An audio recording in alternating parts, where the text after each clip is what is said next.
प्यारे बच्चों, आज हम कक्षा 10 की विज्ञान की वर्कशीट नंबर 56 करने वाले हैं। आज का टॉपिक है बच्चों गोलीय दर्पणों के लिए चिन्ह परिपाटी और नई कार्तीय परिपाटी। तो बच्चों शुरुआत करते हैं। वस्तु सदैव दर्पण के बाईं ओर रखी जाती है। तो नई चिन्ह परिपाटी के अनुसार आप ये चित्र देखिए। इस चित्र के अनुसार वस्तु को सदैव दर्पण के बाईं तरफ रखा जाता है।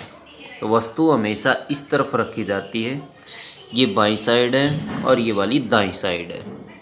मुख्य अक्ष के समानांतर सभी दूरियां दर्पण के ध्रुव से मापी जाती है। दर्पण का ध्रुव P होता है बच्चों यहाँ पर, ये वाला, और ये सारी दूरियां इससे बाईं तरफ और इसके दाईं तरफ या फिर ऊपर और या फिर नीचे मापी जाती है। तीसरा पॉइंट देखिए बच्चों, ध्रुव के दाईं ओर प्लस दाईं ओर की जो दूरियां होती है वो धनात्मक होती है। दाईं तरफ की जितनी भी दूरियां होती हैं वो धनात्मक होती है बच्चों, ये दाईं वाली प्लस चिन्ह दिखाया गया है। जबकि बाईं तरफ की जो दूरियां होती हैं वो सारी नेगेटिव होती है। ऊपर की दूरियां पॉजिटिव होती है अथवा प्लस चिन्ह प्रयोग किया जाता है और नीचे वाली दूरियों के लिए नेगेटिव चिन्ह प्रयोग किया जाता है, माइनस का चिन्ह लगाया जाता है। कुछ याद रखने योग्य बिंदु देखते बच्चों।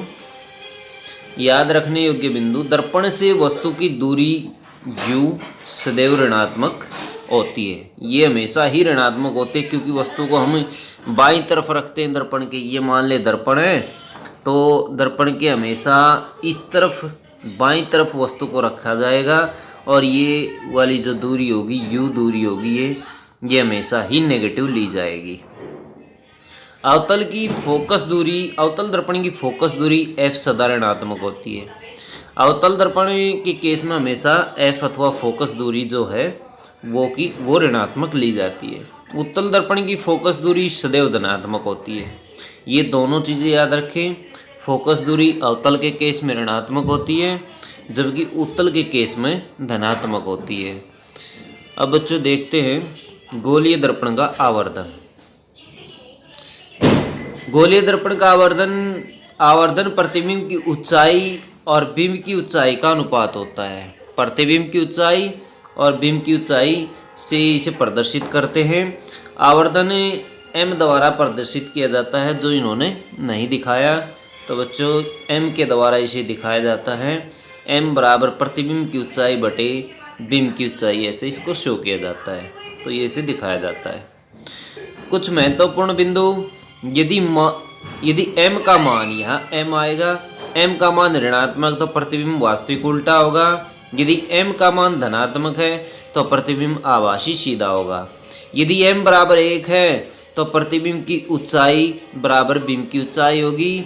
इसका मतलब है कि जितनी ऊंचाई की वस्तु होगी उतनी ऊंचाई का प्रतिबिंब बनेगा। यहाँ बच्चों बिंब का मतलब है वस्तु। यदि m बड़ा है 1 से, m 1 से बड़ा प्रतिबिंब आवर्धित होगा। यदि m छोटा है 1 से, प्रतिबिंब छोटा होगा। समतल दर्पण का आवर्धन +1 होता है। उत्तल दर्पण के लिए आवर्धन सदैव 1 से छोटा या धनात्मक होता है और यदि आवर्धन 1 से बड़ा है, +1 से बड़ा है तो दर्पण अवतल होगा। यदि ऋणात्मक है, आवर्धन ऋणात्मक है तो दर्पण अवतल होगा। तो ये आप याद रख सकते हैं।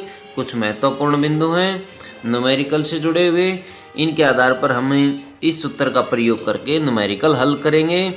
ये दर्पण सूत्र है बच्चों, 1/f, ये I नहीं है, 1/f है बराबर 1/v + 1/u, जहाँ v प्रतिबिंब दर्पण से प्रतिबिंब की दूरी है, u दर्पण से बिंब अथवा वस्तु की दूरी है, जबकि f फोकस दूरी होती है।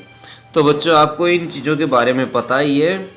यदि वस्तु मान ले ये a b वस्तु है तो यहाँ से इन दोनों के बीच की दूरी को u के द्वारा दर्शाया जाता है। मान लीजिए यहाँ प्रतिबिंब बनता है तो ये दूरी v होती है और इसमें जहाँ भी फोकस होता है, मान लीजिए फोकस यहाँ पर है f, तो फोकस और ध्रुव P के बीच की दूरी को फोकस दूरी कहा जाता है। तो बच्चों आइए कुछ क्वेश्चन करते हैं इनसे संबंधित। समतल दर्पण का आवर्धन +1 है तो इसका क्या मतलब है।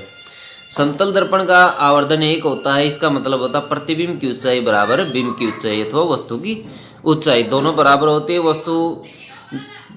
वस्तु जहाँ रखी जाती है उतनी दूरी पर प्रतिबिंब बनता है, उतने साइज का प्रतिबिंब बनता है, और प्रतिबिंब हमेशा आभासी सीधा बनता है। यदि दर्पण का आवर्धन -1 है तो दर्पण का नाम बताइए, प्रतिबिंब के गुण भी लिखिए। यदि दर्पण जो आवर्धन है यदि -1 है तो उत्तल दर्पण होगा, और उत्तल दर्पण के केस में हमें पता ही है कि जो प्रतिबिंब होते हैं वो हमेशा आभासी, और उत्तल दर्पण के केस में आभासी और सीधे बनते हैं। यहाँ इन्होंने पूछा है कि दर्पण का आवर्धन -1 है। यदि दर्पण का आवर्धन -1 है तो सदैव सदैव देखिए इसमें देखिए पॉइंट में तो सेम ऐसा ही है इसके अंदर। यदि दर्पण +1 यदि आवर्धन +1 है तो ये समतल दर्पण होता है। यदि इससे छोटा है तो उत्तल दर्पण होता है। यदि आवर्धन का मान ऋणात्मक है तो इसके केस में बच्चों हम लेंगे दूसरा जो पॉइंट है, दूसरा जो क्वेश्चन है, यदि दर्पण का आवर्धन -1 है तो दर्पण का नाम बताएंगे। तो ऋणात्मक जब आवर्धन होता है तो उसमें हमेशा ही ये वाला पॉइंट हम रखेंगे। तीसरा क्वेश्चन देखिए, यदि आवर्धन +6 है तो दर्पण का नाम बताइए।